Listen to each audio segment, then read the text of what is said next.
Well, welcome back. I haven't really come up with a name for this turd yet. I'm thinking like recall or something. I don't know. It's having a third attempt at life right now. Maybe it'll be known as the cat or something. I don't know.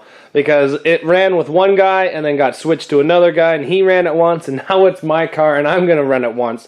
So this will be the third owner, and if I get to run it here in 2020, I'll be the third guy to drive it in the ring and the third time it's been in the ring. So what we have to do today is we're going to change out these V6 spindles to 4-cylinder spindles. I got a couple over there on the ground. Let's just zoom in on those. Boom, right there. I'm going to inspect them for cracks and all that fun stuff. I got to put a gas tank bracket in it. It's outside. Got to torch it off an old post-to-post bar. I want to cut that bar out because I've already taken that to the rib cage twice. We got to put a computer into it. Probably a battery cables. I have lots of battery cables we can throw into it. I got to build a gas tank for it. And this is all the seal all I have. And pretty much everywhere is closed. And the gentleman that cut the hole in this pump cut way, in this gas tank cut way too big of a hole. So as you can see, like that's a huge damn hole in this thing. So I'm gonna try to do my best, but I don't really want to weld a huge plate on the top of this. I definitely don't want to do that, but I might have to. I might even have to cut apart a different gas tank because of how big this hole is in this thing.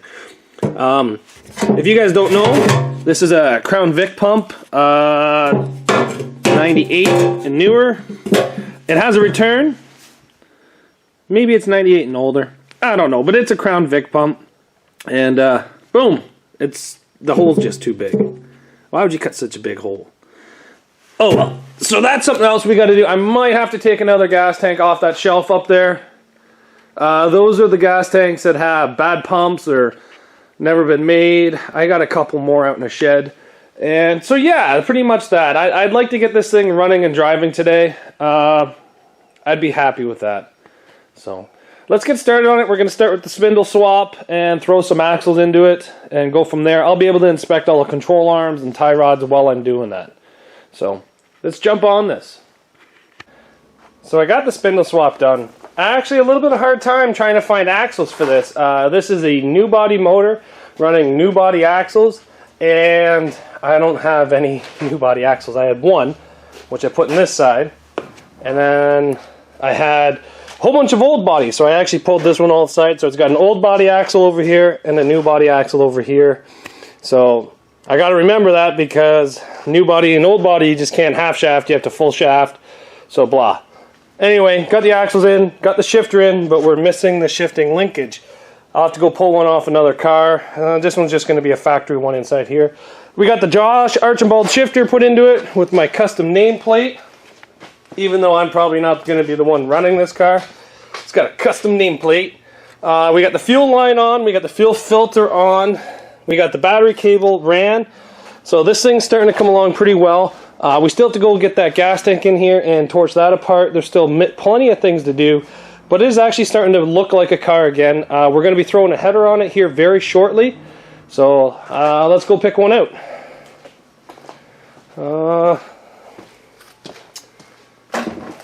I got that one, and I got this one. 4 in a row she is. This one's going to be a 4 in a row header. Boom. She's already got a whole bunch of soot on it, so it's steaming. There you go. So we're going to bolt the header on, and top motor mount, a whole bunch of more stuff to do. Let's go get that gas tank and start cutting the bracket off the, get the gas tank bracket and start cutting it off the post to post so we can install it in this. Well, everybody, look who showed up. It's Steven! Oh my god. Hello. So we built a battery box. Steven's just drilling some holes so we can mount it to the floor. You guys don't know, build all your battery boxes to hold transport truck batteries because it's about pretty much one of the biggest batteries you're allowed. So if they fit transport truck batteries, they fit every battery. We got the gas tank box in the car. We got the shifter in the car. We're going to get the battery box mounted. We got the battery cable, but we ain't got the fuel line. We'll have to do that next. Yeah, she's coming along. I got a gas tank built. This car. Might run today, Steven?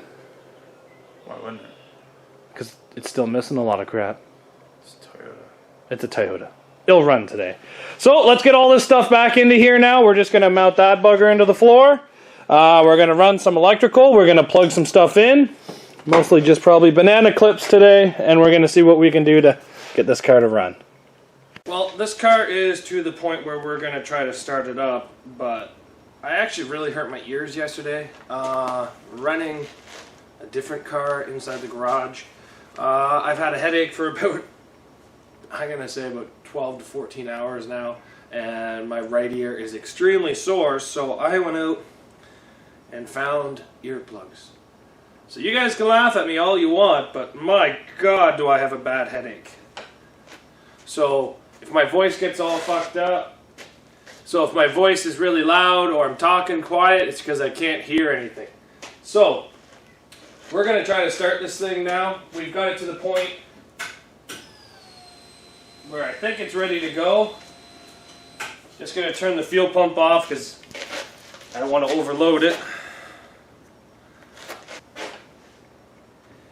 The last time this thing has ran was late October 2019, and here we are in April 2020.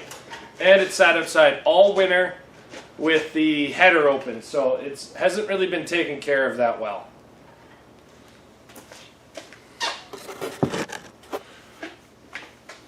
Just going to turn all the switches on, including fuel pump. We're going to try to give this thing some gas.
Okay, it's running a bit rich, and it's smoking a little bit, just a little bit.